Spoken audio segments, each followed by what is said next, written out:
There is something uniquely exhausting about difficult people in groups. One-on-one, they may be tolerable. But in a team meeting, a family gathering, a committee, or a classroom, they dominate, interrupt, undermine, redirect attention, and suddenly the entire atmosphere bends around one personality. If you've ever left a group interaction feeling drained, frustrated, or subtly diminished, this is not accidental. Group dynamics amplify character traits. The question is not how to eliminate difficult people. You cannot. The question is how to remain psychologically intact in their presence.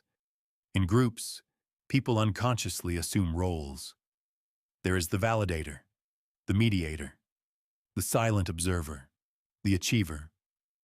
And often, there is the destabilizer. The difficult person is rarely random.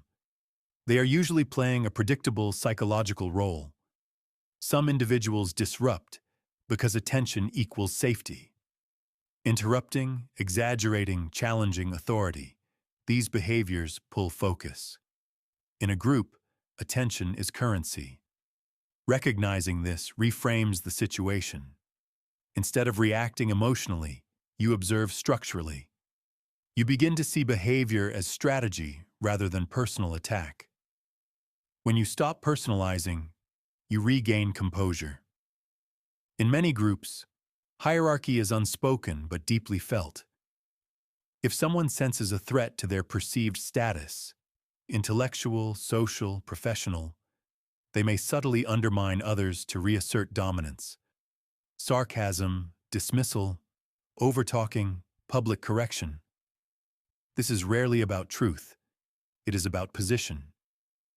Once you recognize that the behavior is about status maintenance, not your worth, you become less reactive.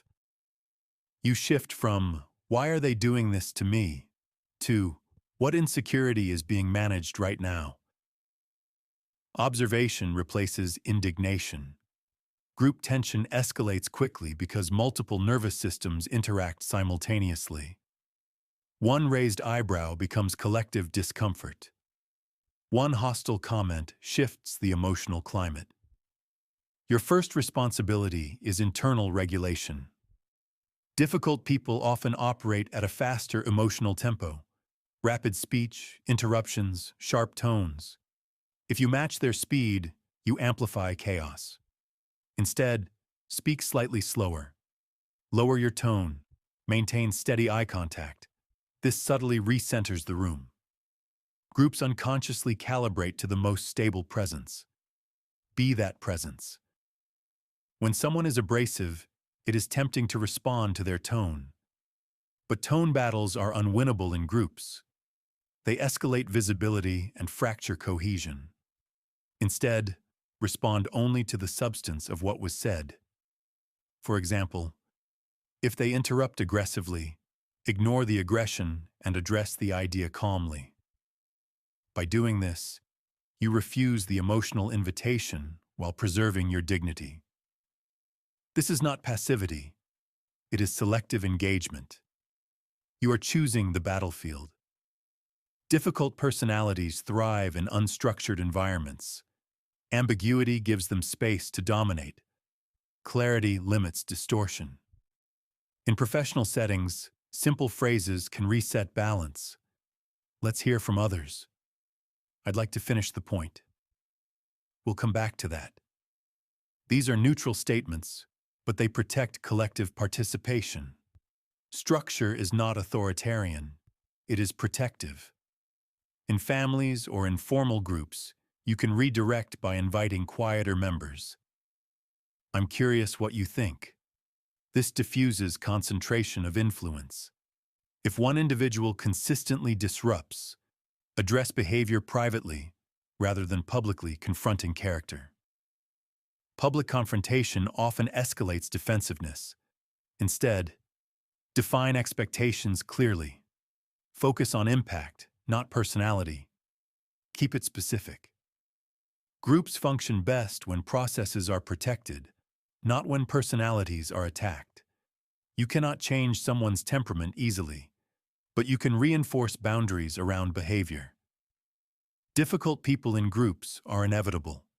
What changes over time is not their existence, but your threshold. There is a quiet power in being the least reactive person in the room. It does not mean you are silent. It does not mean you are submissive. It means you are deliberate. The mature response to group difficulty is not domination. It is composure combined with structure.